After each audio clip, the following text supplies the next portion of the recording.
People always assume power announces itself with volume, with raised voices, sharp suits, or the thud of expensive shoes against polished floors. But the truth is far quieter. Real power hides in the corners, watching, listening, memorizing every careless comment made by those too self-impressed to consider who might be taking notes. That was Denise, the invisible woman by design, seated at the far edge of the conference room where the fluorescent lights buzzed faintly above her and the scent of stale coffee clung to the air like an afterthought. Her glasses sat low on her nose, the frames plain enough to be forgettable, and her pen hovered above an untouched legal pad in a gesture that convinced everyone she was there to record their brilliance rather than evaluate their incompetence. People glanced past her the way they glance past potted plants. Something in the room, but not part of it. No one questioned her presence. No one asked her opinion. No one wondered why she never actually wrote anything down. And in that collective blindness, in that lazy habit of assuming silence equals insignificance, the entire leadership team made the kind of foundational error that doesn't reveal its consequences until the damage is irreversible. Because Denise was not the assistant they thought she was. She wasn't retired, fading, or harmless. She wasn't a relic lingering past her expiration date, or a polite fixture grandfathered into meetings out of sentimentality. She was the architect, the original check writer, the one who built the company's bones while others were still learning to walk upright in the world of venture capital. She'd watched the company rise, falter, rise again, and mutate under new leadership who believed branding mattered more than integrity, who believed a consultant's vocabulary could substitute for a founder's grit. She had stepped back publicly, yes, but only because stepping back gave her a vantage point no one else had. Visibility is a burden. Invisibility is freedom. And freedom meant she could move without being perceived. Now she sat there, crossing her legs with the slow precision of someone counting beats in a composition only she understood, her gaze drifting over the room as Derek strutted around like a rooster in a hall of mirrors. Every assumption they made about her, every dismissive nod, every overlooked greeting, every forgotten detail, only sharpened her position. They believed she had aged out of relevance. She knew she had aged into mastery. They thought she'd surrendered authority. She had simply relocated it to the shadows where no one dared to look. And while they piled buzzwords onto slides and congratulated themselves on reinvention, Denise saw everything, every weakness, every gap, every structural misunderstanding that would soon become the leverage she needed, because Denise wasn't just present. She was preparing. And as she sat there, half ignored at the edge of their peripheral vision, she knew something the rest of the room hadn't yet realized. Something that would hit them with devastating clarity soon enough. The woman they treated as invisible was the only person in the room who actually owned the company, and she was done staying quiet. But if Denise's quiet presence formed the stillness in the room, then Derek was the noise. Loud, polished, and utterly convinced the echo of his own voice counted as authority. He entered the company the way a man walks into a party he assumes was thrown for him, wearing a vacuum-sealed suit so tight it looked like it had signed its own NDA, and carrying a tablet he referred to as a command deck, as if renaming it would imbue him with competence. His smile flashed like a commercial for dental veneers, and every sentence he spoke was a cocktail of jargon shaken vigorously and poured without restraint. Alignment. Future-proofing. Vision clarity. Each word arrived prepackaged, soulless, designed to sound intelligent without requiring thought. And because no one in the room wanted to admit they didn't understand him, they nodded along as though absorbing prophecy rather than recycled consultant debris. Derek strutted in front of the projector like a man performing a one-man Broadway revival of How to Impress Investors without saying anything of substance, clicking through slides filled with mountain silhouettes and arrows pointing upward. As if directionless optimism could disguise the fact that he hadn't spent more than 9 minutes learning what the company actually did, But beneath his theatrics, beneath the manicured confidence and the caffeinated enthusiasm, lay something more insidious, a destructive kind of ambition. Derek wasn't just irritating, he was dangerous. He came with a plan disguised as strategy, wrapped in colors and buzzwords and the kind of breathless language people mistake for leadership when they've forgotten what real leadership looks like. And his plan was simple. Purge the founders. Remove the very people who built the company in the first place. Dilute early investors. Strip them of their influence until their stakes were symbolic at best. Reclassify the cap table until control belonged solely to him and whatever branding-obsessed shell of a leadership team he molded. Then, once the company was hollowed out, he would parade it around as a reborn innovation engine, sell off the pieces as strategic pivots, and walk away with a success story ready for his next keynote speech. Derek thought he could do all this unseen, unnoticed, unchecked. He thought no one understood the gravity of his planned reorganization. Not the junior executives dazzled by his energy, not the board lulled by his vocabulary, and certainly not the quiet woman in the corner with glasses and an untouched notepad. He believed he was the protagonist, the savior, the visionary genius who would drag the company into its next era by sheer force of charisma. He didn't see the cracks in his narrative. He didn't see the gaps in his knowledge. And he definitely didn't see Denise. While Derek's voice filled the conference room like overpriced cologne, Denise observed the spaces between his words. The dangerous assumptions, the blind spots, the shortcuts he took through governance structures he didn't understand. He believed no one was watching. But Denise was, and she saw everything. And the reason Denise could watch Derek so calmly, the reason she didn't flinch or rush or panic, was because she knew a truth that none of the newcomers, not even the polished executives, had ever bothered to learn. This company did not begin with brilliance. It began with desperation, duct tape, and Denise's checkbook.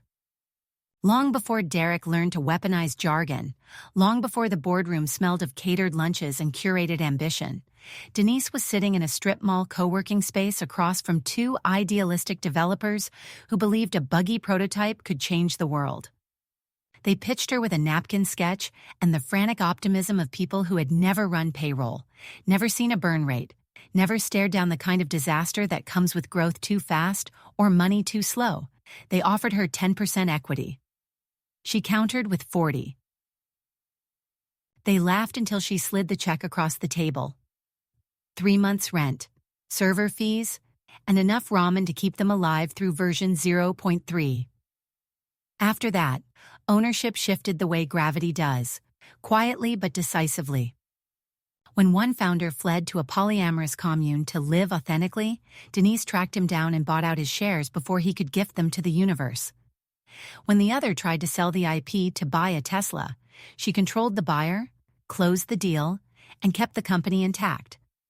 Denise didn't rescue the company. She built it, piece by chaotic piece, shaping its center of gravity through sheer force of competence. But she did it quietly, in the shadows, where ego and noise couldn't distort her influence. Because Denise understood early something that Derek never would. Visible power attracts threats, so she buried hers. Deep. Her ownership was tucked behind a blind trust, hidden beneath layers of shell organizations and legacy documents so boring that no one bothered to open them. Even the CEO, Alan, polished, charming, loyal until ambition softened his spine, forgot who actually held the keys to the kingdom, and Denise didn't correct him. She let him glow in the spotlight she never wanted. She let the company grow into the glossy, marble-lobbied entity it became, because a good founder knows the value of choosing when to disappear. Her only mistake, if it could be called that, was surviving long enough to watch the new leadership mistake her silence for surrender. They thought her surgery meant retirement. They thought her pulled-back role meant disinterest. They thought her folded hands and polite smiles meant she had stepped aside. But Denise was not resting. She was waiting. Waiting for the moment when someone reckless enough, arrogant enough, and ignorant enough would try to rearrange the company's bones without understanding who laid them. Derek was that someone. And while he rehearsed his rise, Denise prepared for something far more devastating than revenge. She prepared for return.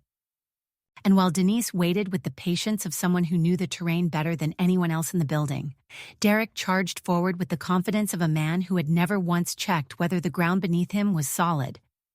In Derek's mind, brilliance wasn't measured by wisdom or foresight. It was measured by the number of slides in his deck and the force with which he clicked through them. So when he unveiled his vision, he did it with the flourish of a magician revealing a dove, completely unaware that the trick was transparent to anyone paying real attention. Buried between mountains of clip art sunsets and aspirational slogans was the heart of his plan, disguised beneath corporate softness, legacy stakeholder optimization, a phrase that sounded harmless enough. Clean, responsible, progressive. Until you translated it into what Derek actually meant. Erase the founders, remove anyone whose memory stretched back farther than his arrival. Dilute the old investors who had built the scaffolding so he could now pretend to be the architect. Replace institutional knowledge with ego-flavored reinvention. In Derek's playbook, the company's history wasn't a foundation. It was clutter. And clutter, in his mind, needed to be purged. But Derek wasn't content with rewriting the cap table. He took it further, meddling in contracts he didn't understand and couldn't legally justify. Vendor agreements were quietly rerouted to agencies run by his college friend. A man whose resume consisted mostly of failed startups and a self-help podcast. Payments were redirected, partnerships repositioned, oversight bypassed. On paper, it looked like streamlined operations. In reality, it was self-dealing dressed in buzzwords. And then there was the stock reclassification scheme he pitched with the enthusiasm of someone discovering fire, a restructuring that would dilute legacy holdings and consolidate voting power under a new class of shares he claimed would accelerate scale. He used that phrase repeatedly, as though repetition could somehow mask the fact that he was proposing an illegal power grab. Derek believed wholeheartedly that he could erase the past, that he could trim, compress, and discard decades of sweat and sacrifice with a few animated charts. That the origin story of the company was nothing more than a sentimental inconvenience standing between him and his next keynote speech. But what Derek didn't realize, what he never realized, was that the past wasn't hiding in dusty archives or forgotten bylaws. It was sitting 10 feet away from him in the form of a woman he never bothered to acknowledge. He didn't see Denise's stillness for what it was, not disengagement, but analysis. Not weakness, but positioning. Every time he strutted across the room, assuming her silence meant irrelevance, she studied the holes in his plan. The blind spots, the legal missteps, the arrogance woven through every decision. Derek thought he was brilliant. But brilliance without comprehension isn't innovation, it's delusion. And while he laid the groundwork for his purge, Denise prepared for something far more decisive. She prepared to stop him before he understood the game he had stepped into. And once Derek's purge plan revealed just how recklessly he intended to rewrite the company's DNA, Denise shifted from passive observation to something far more deliberate. A quiet, methodical excavation of truth conducted in the blind spots he created through arrogance. Denise didn't slam doors or storm hallways or fling accusations across conference tables. That was Derek's style, not hers. Instead, she collected evidence the way seasoned travelers collect souvenirs, intentionally, selectively, and with an eye for the details others overlook. She pulled access logs late at night, tracing who had opened confidential folders and when. She read Slack threads, not for gossip, but for patterns. Patterns of language, patterns of behavior, patterns of missteps committed by people who believed private channels were actually private. She followed the money, cross-referencing vendor payments with shell agencies until the rerouting trail illuminated Derek's self-dealing with embarrassing clarity. Nothing she gathered required hacking or theatrics. It simply required someone who understood how companies function beneath the glossy layers of branding and performance. And Denise had always understood that better than anyone. The beauty of invisibility was that people spoke freely around her. Interns, executives, consultants. None of them filtered their words in front of the woman they assumed was just Alan's aging assistant. Jasmine, perched at the front desk like a piece of decorative furniture no one acknowledged, became Denise's silent ally. She slipped leaked documents into Denise's path with the discreet precision of someone who knew where the cracks in the system ran deepest. One note, one packet, one hallway whisper. And every time Denise picked up a clue, she added it to the growing mosaic of Derek's misconduct.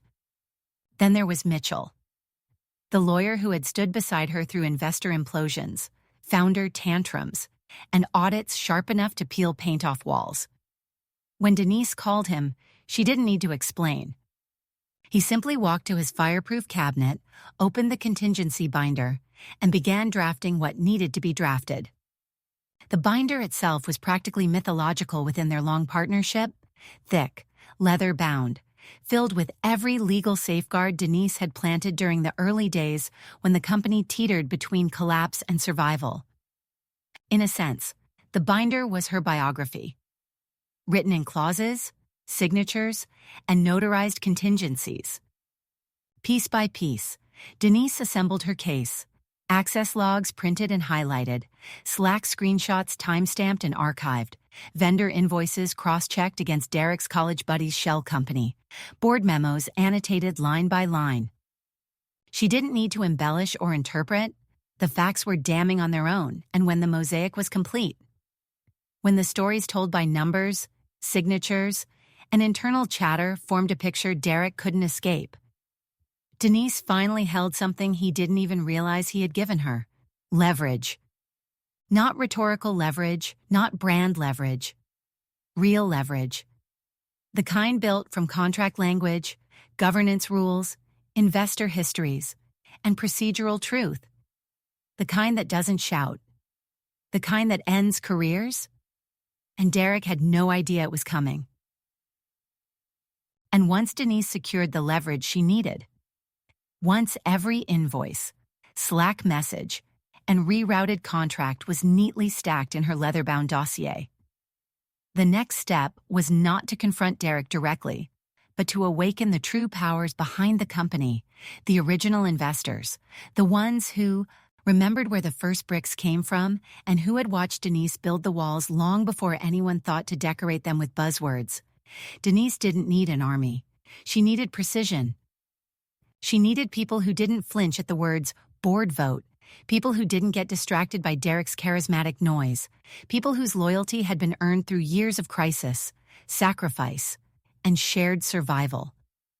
And so she called them, one by one, each conversation unfolding like a quiet summoning of the company's forgotten gods. Glenn Mallory was first, a man forged in the brutal logistics world, someone who made decisions the way surgeons make incisions. Cleanly, quickly, and with zero patience for theatrics. Glenn was the type who wired $250,000 after a 4-minute phone call in the company's early days, simply saying, "Don't screw it up." When Denise sent him the evidence, he didn't respond with outrage or disbelief. He simply scanned the documents, grunted, and signed. Next was Lydia Cho, the supply chain oracle with a mind like a steel trap and a distaste for inefficiency so profound she once rejected a multi-million-dollar merger because the other party used Comic Sans. Lydia didn't need Denise's explanation. She saw the numbers, the ricocheting governance risks, the contractual exposure Derek had created, and understood instantly that his vision was a liability the company couldn't afford. Her endorsement arrived with mathematical precision. Time-stamped, notarized, unambiguous. And then there was Robert Klein, the real estate baron who negotiated deals the way predators stalk opportunities, quietly, patiently, and with an unblinking smile that made opponents question their life choices. Robert reviewed the operational realignment packet, saw Derek's fingerprints all over the self-dealing, and replied with just 2 words. Use me. Denise didn't need them to rage or pontificate or debate. She needed their signatures. And she got them within minutes. These were people who had stood with her in the years when the company was more chaos than structure, when payroll crises outnumbered successes, when her resolve alone kept them from losing everything. They trusted her judgment absolutely, and they trusted her timing even more. They didn't ask questions because they didn't need to. They already understood that if Denise was calling in her markers, then the situation was not merely concerning. It was existential, and with their signatures, her leverage transformed into legitimacy. The kind of legitimacy that triggers board protocols, the kind of legitimacy that overrides CEOs, the kind of legitimacy that ends consultants' careers before they realize they're over. With 3 endorsements from the pillars of the company's earliest days, Denise now had everything she needed: authority, alignment, and the quiet backing of people far more powerful than Derek could ever hope to be. He had strutted into the company believing he could outmaneuver its past. But Denise had just summoned the past, and it was about to become his reckoning.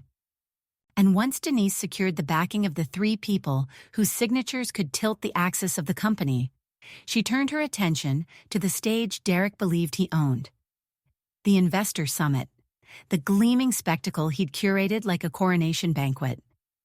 He spent days rehearsing the cadence of his presentation, practicing pauses meant to appear spontaneous, and polishing his slides until they glowed brighter than his ego. But what Derek failed to understand, what he never bothered to learn, was that the founder shares Denise still held came with more than nostalgia and ceremonial respect. They came with power.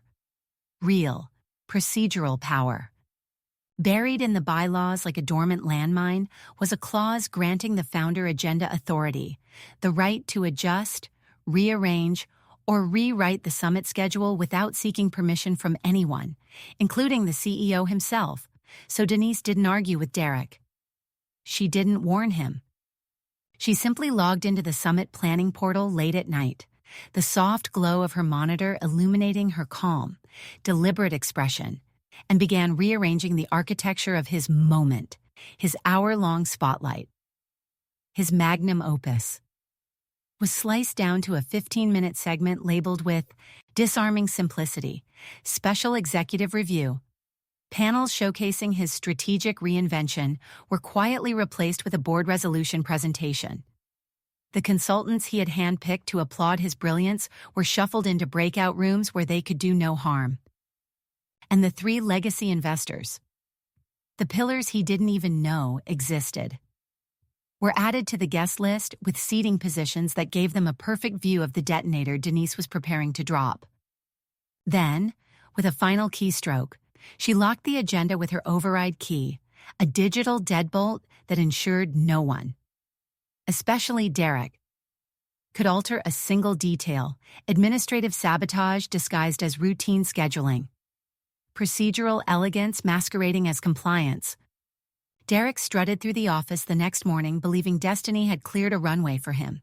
He hosted alignment lunches, handed out notebooks with his personal brand tagline embossed on the cover, and spoke of the summit as though the universe itself had commissioned it.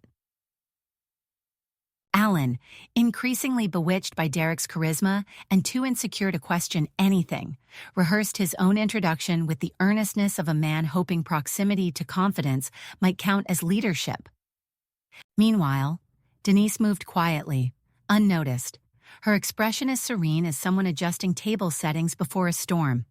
Every detail clicked into place exactly as she intended. Every change she made tightened the trap further. And by the time Derek stepped onto the grand stage, lights warming his face, applause pattering politely against the chandelier-lit ceiling. He had no idea he was standing on a platform Denise had rewired beneath him.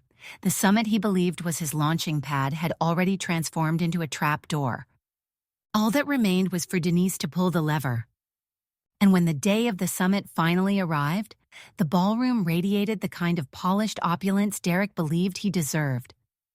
towering chandeliers casting gold over every surface, monogrammed chairs aligned with militaristic precision, and glasses arranged so symmetrically they looked like they'd been positioned by a nervous intern with a ruler.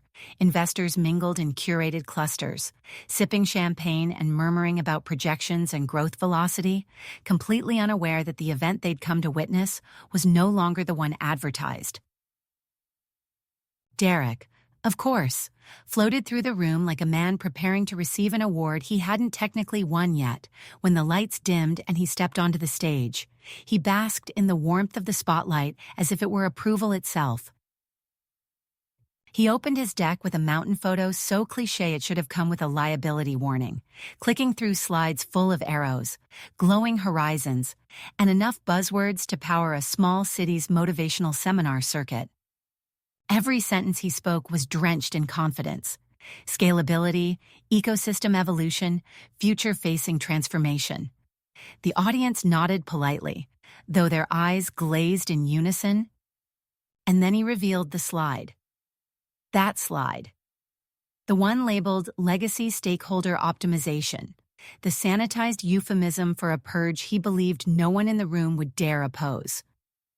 It was the kill shot he had been building toward, the moment he expected applause for stripping the company of its founding spine. But before he could even complete the sentence that would justify the restructuring, a quiet disruption rippled through the room. Denise stood. No dramatic gasp. No raised voice, no trembling outrage. She simply rose from her seat at the back of the ballroom, each step measured, each breath steady, as though she were walking into a meeting she herself had scheduled. Conversation stopped mid-sentence. Derek faltered, unsure whether this was a question, an objection, or an inconvenience he could wave away. It wasn't any of those. Denise reached the front of the room, placed a thick leather folder on the table with a finality that required no theatrics, and spoke 13 words that detonated the silence like a controlled explosion. Because I own 60% of the company. It was not a threat. It was not an argument. It was a fact. And the room froze under its weight. Then she opened the folder. Out came the blind trust confirming her majority ownership. The founder clause Alan had signed years ago without reading. The endorsements from Glenn, Lydia, and Robert. 3 signatures with enough legal force to flip the company's axis. The government contract Derek's plan would have violated, voiding millions. And finally, the board resolution terminating Derek's advisory role and removing Alan as CEO, effective immediately. No debate. No frantic excuses. No escape hatch.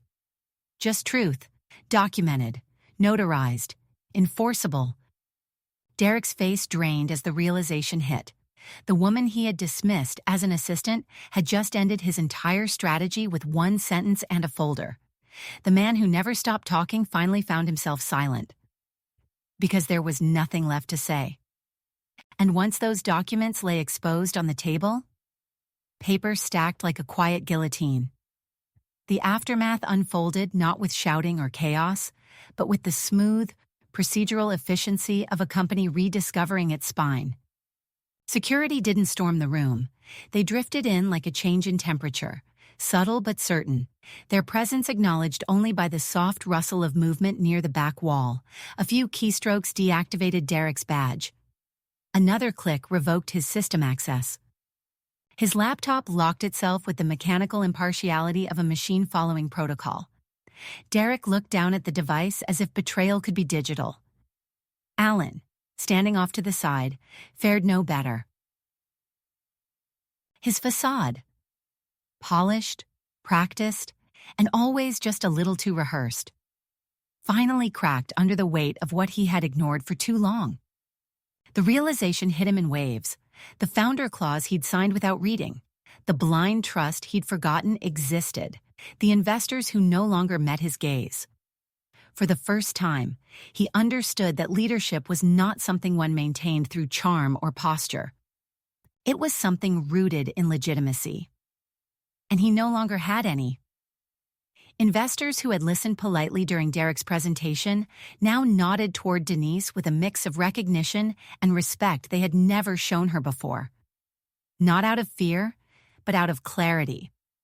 They finally remembered who had built the foundation they stood on. Procedural steps activated themselves like falling dominoes. The board initiated a leadership transition.